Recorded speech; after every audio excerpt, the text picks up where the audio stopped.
Nawala ang kapatid kong si Dayong at hindi lang siya basta nawala. Nahuli niya ang isang bagay na kinasuklaman ng buong baryo sa gabi ng gabunan. Nakita ko siya sa ilalim ng puno, hawak ang mukha niya at umiiyak, ang una niyang salita nang tumawag siya sa akin. Ako si DJ Rosana at ito ang Aswang Radio, palabas na naglalahad ng mga kwento mula sa gilid ng ilog at sa mga madilim na pasilyo ng baryo. Hindi ito simpleng pagkawala, ito ang pagsisimula ng gabi na maghuhugis sa amin sa takot at sa paghahangad ng hustisya. Makinig kayo sa kwento ni Dayong dahil hindi lang siya nakakita, kumilos siya at ang ginawa niya ay magpapabago sa amin. May amoy ng lumang lumot sa hangin, malaasul na liwanag mula sa buwan na parang nasunog ang ulap at ang dilim ng gabi ay may alon ng kahalumigmigan na kumakapit sa balat. Hindi siya ang daddy kong kakilala, sabi ni Lino nang umahon kami mula sa batis. May ibang puso ang katawan niya. Ito ang kwentong sinimulan ng isang pag-akyat na hindi inaasahan at kung iniisip ninyo na ito ay muling pamahiin, hintayin ninyo ang mga detalye at ang mga pangalan na magbabalot ng aming pagkakakilanlan. Bago nag-umpisa ang gabi ng gabunan, kilala si Dayong bilang isang binatang tahimik ngunit matatag. Lumaki siya sa gilid ng ilog, anak ni Aling Sela at apo ni Mang Tonyo na palaging may bitbit na palakol at kwento ng pag-akyat ng kanilang lahi. Minsan, bata pa kami, nakakita na kami sa kanya na naglilinis ng patalim habang nagbubukas ng isda sa tabing ilog. Hindi siya mahiyain sa harapan ng Kapitang Dado at madalas siyang tumulong sa mga gawain ni Mang Berto sa palayan. Ngunit may linyang hindi niya tinatawid, hindi siya dumadalo sa lamay nang walang pahayag ng paggalang. Ang backstory niya ay hindi lamang anak ng simpleng pamilya. Siya ay lumaki na may malalim na pananampalataya sa ritual ng baryo at sa mga kwento ng albularyo Doc Amaya. Sa murang edad, nakita niya ang pag-iyak ng kanyang ina dahil sa mga nabubulok na tanim at doon nabuo ang paniniwalang kailangan niyang protektahan ang kanila. Ang kwento ng pagkabata niya ay puno ng pawis, ng amoy ng tapayan at lupa, ng taktika sa paghabi ng lambat at ng maliit na pangakong sinambit sa ilalim ng buwan. Hindi ipagpapabaya ang sino man. Siya ang uri ng binata na sumasagot kapag may tinatawag na batungaw at siya rin ang unang bubungkal sa lupa kapag may nakita. Lumago ang tensyon nang magdala si Dayong sa amin ng isang palatandaan. Isang gabi, habang kami ay nag-aayos ng bintana at naglalagay ng asin sa mga pintuan, may narinig kami mula sa gilid ng batis. May kalansing na parang nipin ng lata, may parang pagdila ng malamig sa hangin at may awit na paulit-ulit na nagmumula sa madilim. May nakita ako, sabi niya sa amin sa unang bahagi ng gabi. May mukha ng babae sa itaas ng damo, pero hindi tunay ang mata niya. Sa harap ni Nanay Rosita, nagbahagi kami ng mga saksing pangalan. Mark na tagatindahan, Aling Sela na nagagatas ng kambing, Mang Berto na nag-aalayan sa palayan, Kapitan Dado na may lista ng mga nawawala, at Doc Amaya na humuhusga sa mga labi. Ang pagbabalik ni Dayong sa gitna namin ay may dalang bagay na hindi namin matanggap. Paano mo siya nahuli? Tanong ni Mang Tonyo nang may kaba. Sumunod ang pagbibigay ng sunod-sunod na palitan ng salita, 8 ulit na may pag-iyak at pag-ugat. Sinundan ko ang awit. Paano mo nasundan? May bakas sa lupa. Ano ang itsura niya? Bakit hindi siya takot? Dahil may lakas ako mula sa pamilya. Saan mo siya dinala? Sa gitna ng plaza, para makita ng lahat. Ang mga tanong ay parang tunog ng palaso sa gitna ng gabi, at ang mga sagot ni Dayong ay parang pagkatigmak ng kahoy sa apoy, mabagal ngulit may direksyon. Ang unang aktwal na insidente na nagbukas ng lihim ay nang nahuli ni Dayong ang aswang. Hindi ito ang romantikong larawan ng lumang mitolohiyang narinig namin. Ito ay mabilis, mabalahibo, may 2 magaspang na pakpak na hindi tumutunog ng mataas na hangin, kundi parang tela na bumabagsak sa luwad. Nakita niya ang katawan ng babae na maingat na nakaayos, parang bagong lamay, ngunit may kakaibang katas sa labi na malapot at namingilabot. Ang mga palad niya ay basa ng laway na may amoy ng amag at asul na kapit. Sa aming paunang pagtingin, may mga gawa siyang hindi namin tuluyang maintindihan. Sinabi niya na nanghilom ang sugat sa paa ng biktima sa hindi pangkaraniwang bilis at may pulso pa na natagpuan ngulit malamig. Hindi siya patay, sambit ni Mark, pero parang nilalakad ng ibang hanggarin. Dito nagsimula ang mga pag-uusap na puno ng 8 hanggang 10, palitan ng bulong at sigaw sa gabi habang kami ay nagluluto ng tsaa at nagpaplano. Ano ang gagawin natin? Kukunin ang asin at patalim. Sapat ba ang asin lang? Hindi, kailangan ng ritual. Sino ang mag-aalay? Si Doc Amaya. Ano ang ibig sabihin ng ritual? May dapat tanggalin sa katawan. Sino ang magbabantay? Ang grupo ni Dayong. Handa ba kayo? Handa kami, pati ang buong baryo. Lahat ng ito ay may kasamang paghinga na parang tumitigil kapag may nagmumuryong mga anino. Pagkatapos ng pagkakatuklas, bumuo kami ng isang grupo. Hindi ito basta grupo ng kabataan. Ito ay kombinasyon ng mga manunugis, ng kamay na sanay sa lupa, at ng mga nagbabantay sa lamay. Sa isang gabi ng pagpupulong sa loob ng lumang bahay ni Mang Tonyo, narinig namin ang mga pangalan ng mga sasama. Dayong ang pinuno ng pag-akyat, Lino ang may dalang lampara, Mark ang nagdala ng panalangin, Aling Sela ang may hawak ng asin, Kapitan Dado ang tagapag-ayos, Mang Berto ang tagapangalaga ng mga kagamitan, Doc Amaya bilang albularyo, at si Nanay Rosita bilang tagapayo sa lamay. Naghabol kami ng mga papel sa mesa, pinag-usapan ang mga taktika, pinagdugtong ang simento ng tiwala. Ang mga talakayan ay hindi puro salita lamang. May 8 hanggang 10 palitan ng direktang utos at tugon sa pagitan ni Dayong at ng grupo habang sila ay nag-aayos ng plano. Kailangan natin ng oras at katahimikan, sabi ni Dayong. Magpatrol tayo ng 4 na tao, pag-utos ni Kapitan Dado. Akin ang gabi, sagot ni Lino. Dalhin ang asin at apulseras, bilin ni Aling Sela. Ako ang maghahatid ng patalim, mensahe ni Mang Berto. Si Doc Amaya, ikaw ang maghahanda ng ritual, panghihikayat ni Nanay Rosita.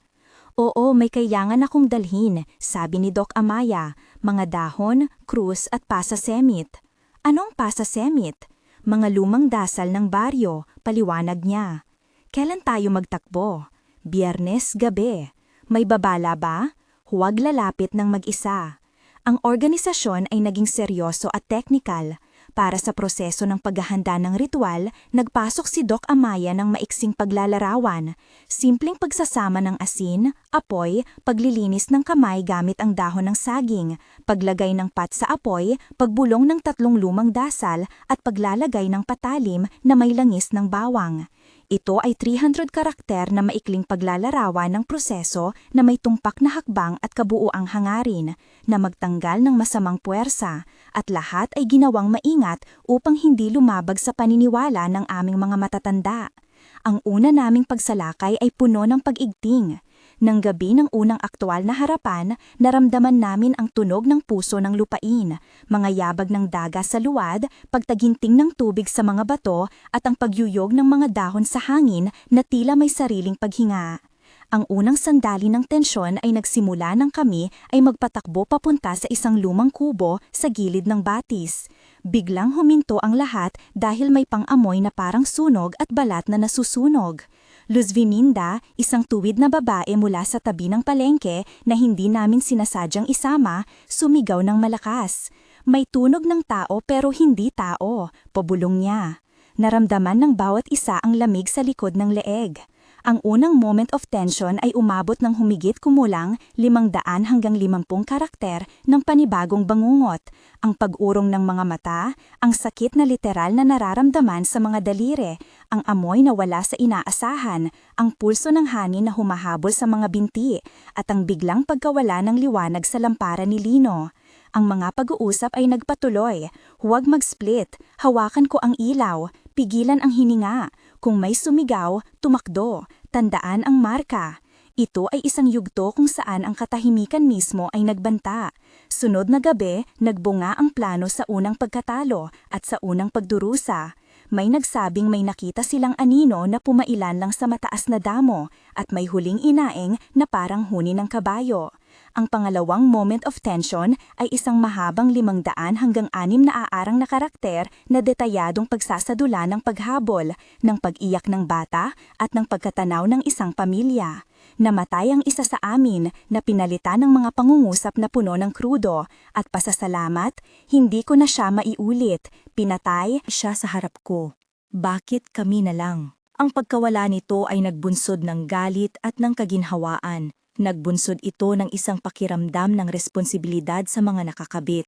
Ang dugo sa lupa ay parang tala na hindi maalis, malagkit at may amoy ng metal. Ang grupo ay nag-iba ng plano at ang bawat isa ay tumigil sa salita para magdasal. May isang eksenang hindi malilimutan, ang mismong pagharap sa aswang sa gabi ng gabunan. Ito ang klimaks na naging basihan ng ating pagkilos. Ang paglalarawan ng nilalang ay hindi lamang isang imahe, kundi isang lohikal na piraso ng takot. Mabahong balat na pumula at kumikislap, mga ngipin na parang pilak, dalawang mata na naglalagablab na dilaw, at isang tinig na may eko ng maraming tao. Ang labanang ito ay tumagal ng maraming minuto at naglalaman ng higit pa sa simpleng banggaan. Ang mga pag-atake at depensa ay sinundan ng 8 hanggang 10 palitan ng direktang komando. Itulak siya pababa, huwag pansinin ang mga mata, saksakin ang paa, ilagay ang asin sa ilong niya, hawak mo ang patalim, ako ang tatawirin sa likod, takpan ang mukha, sigaw ng malakas, higpitan ang tali, huwag pakawalan. Ito ang mga salitang inihubo sa galit at takot.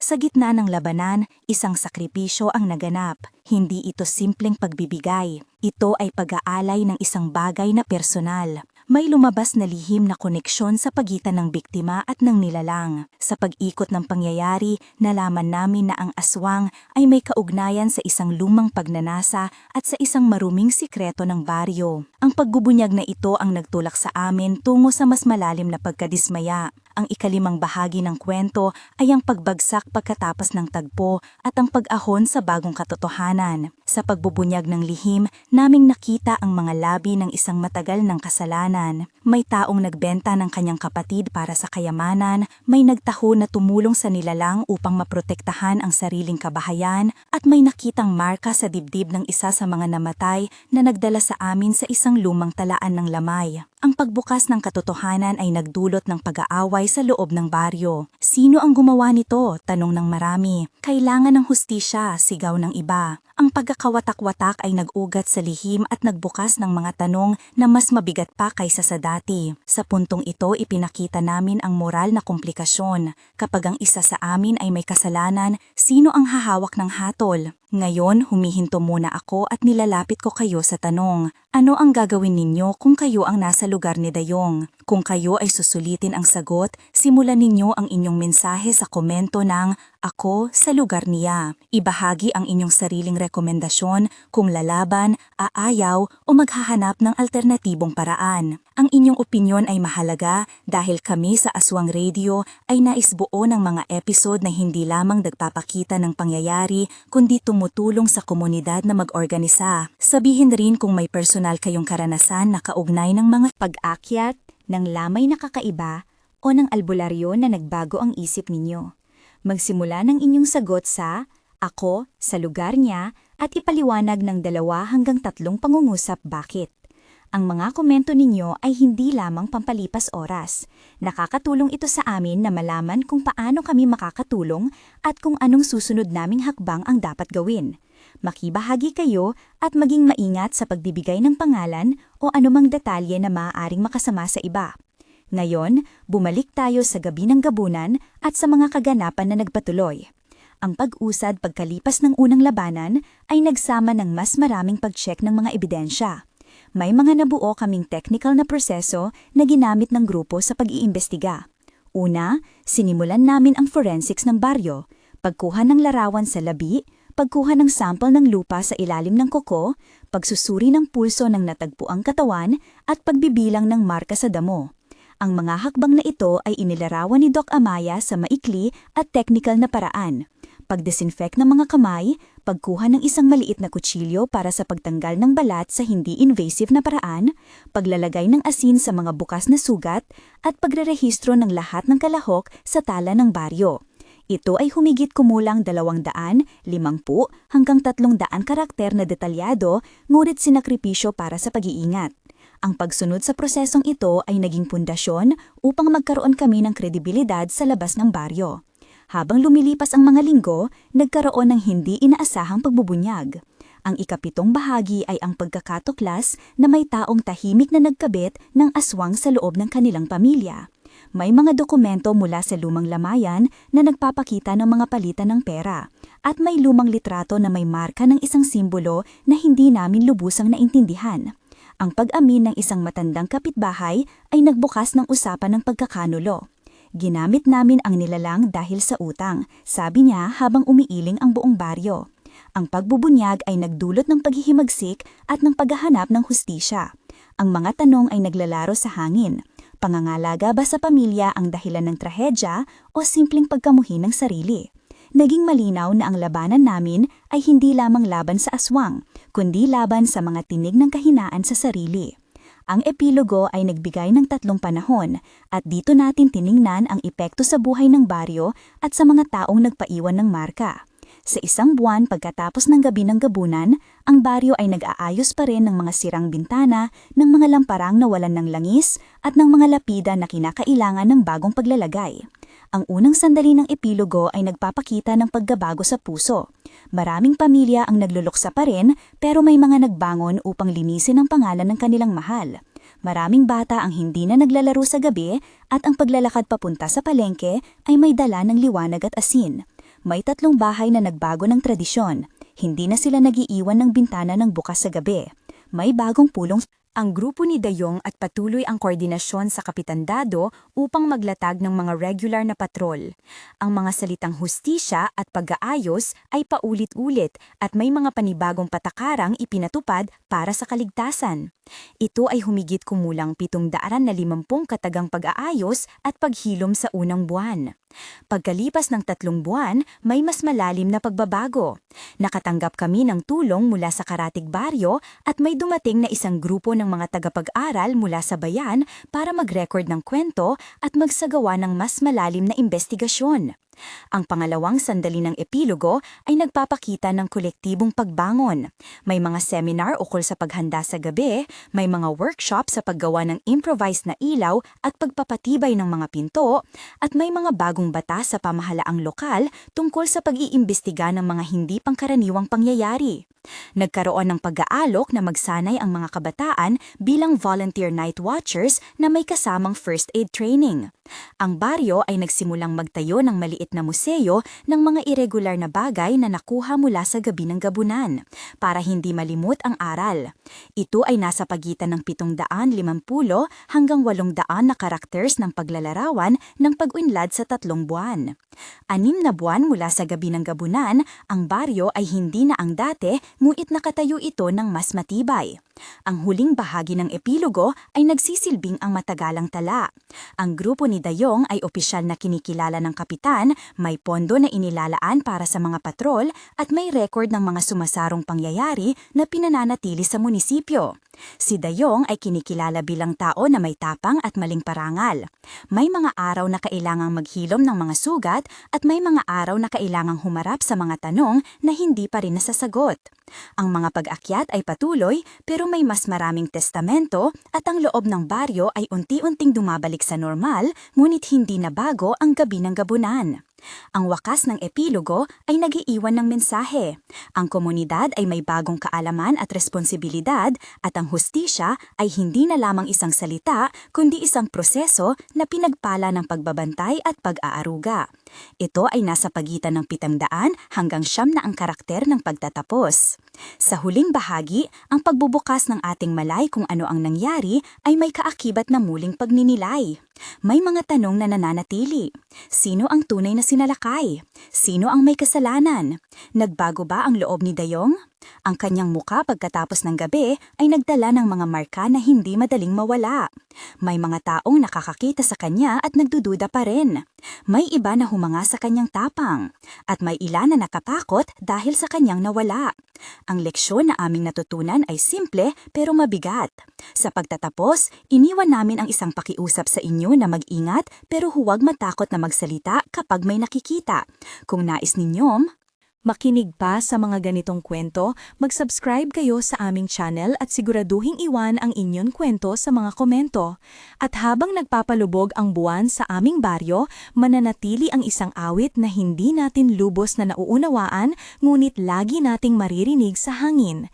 Dayong Binata ang nakahuli at kami ang nagdala ng kwento sa inyo upang magturo, magbalita at magpaalala na ang gabi ay maraming lihim na naghihintay ng liwanag.